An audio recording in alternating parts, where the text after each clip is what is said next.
It's a beautiful day to be with you. It's a beautiful day to be. Hello, I'm going to cook lechon belly for today's video, mga kapitbahay. Hinugasan ko na yan, so punasan naman natin para mawala yung mga tubig sa pagkakahugas ko. Para din mag-absorb yung ilalagay natin mga seasoning or pampalasa.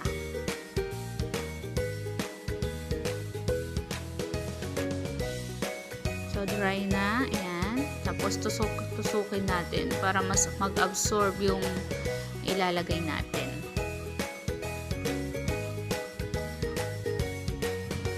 Then hiniwa-hiwa ko kasi sisingit ko dyan yung tanglad para mas malasa. At syempre hiwain para mas madali siyang i-roll.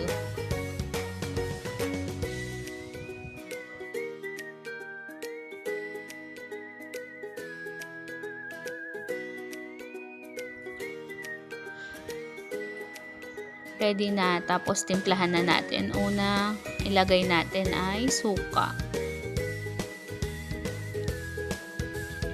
Ang gamit ko dyan, Silver Swan na suka para hindi mas matapang. Kasi ibang suka medyo matapang. Tapos yan, spread lang evenly.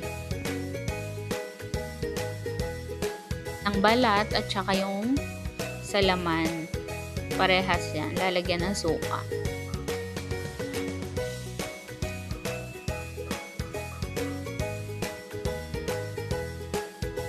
Sunod naman natin tong salt, yung asin. Gamit ko iodized, yan lang nasa bahay. Pero mas masarap kung rock salt yung gagamitin.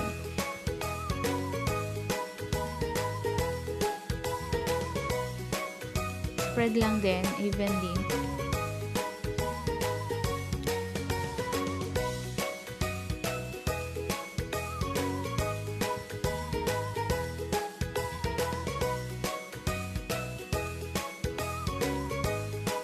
After ng asin, sunod naman natin yan, paminta. Pamintang durog.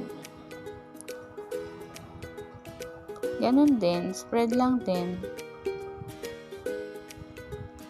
Yang laman, tsaka yung sa may part ng skin.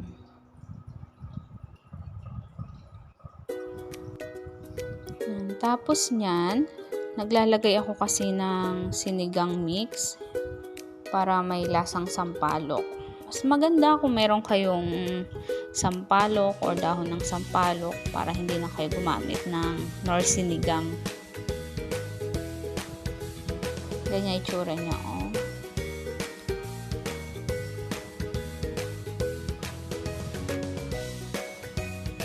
Tapos, ganun din sa may laman. Lagyan lang din. Hanggang sa may hiwa-hiwa para mas malasa.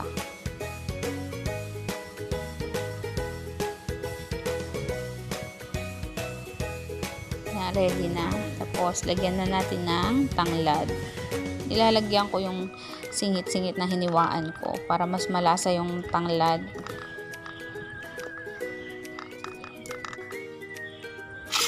Tapos, sibuyas na tayo. Sibuyas na hiniwa-hiwa natin para hindi buo-buong ilalagay syempre.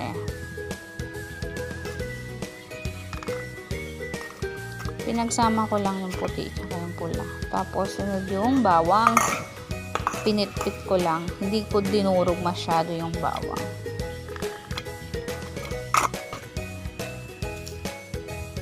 After niya, yung spring onion leaves, ilalagyan ko. Pwede ring wala. Trip ko lang.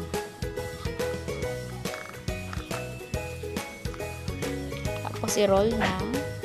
Yan, ready na.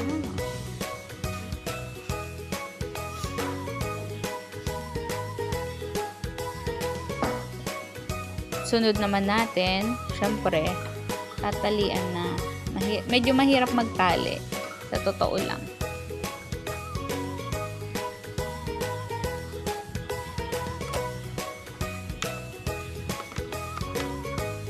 Mukha lang madali sa video na magtali. Pero nakailang beses kong itali yan.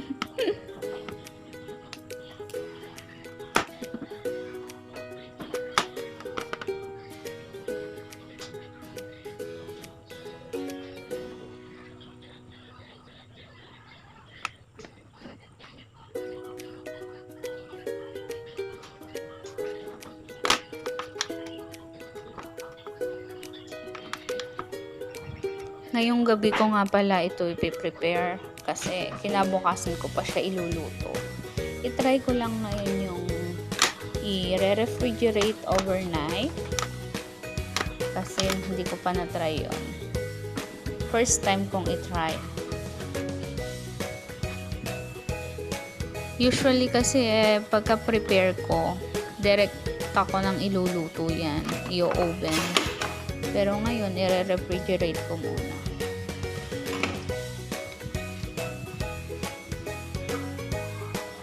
Ayan na siya. Ilalagay ko to sa ref nang hindi ko tatakpan. Naka-open lang siya. Tapos, ito yung kinalabasan niya. Kinabukasan. Ganyan na siya. Ready nang i-oven for 160 degrees Celsius ang temperature for 5 hours or 180 degrees for 3 hours. Hindi ko na napakita pagkalabas sa oven kasi hinanda na ng mami nyo. Kaya ayan na.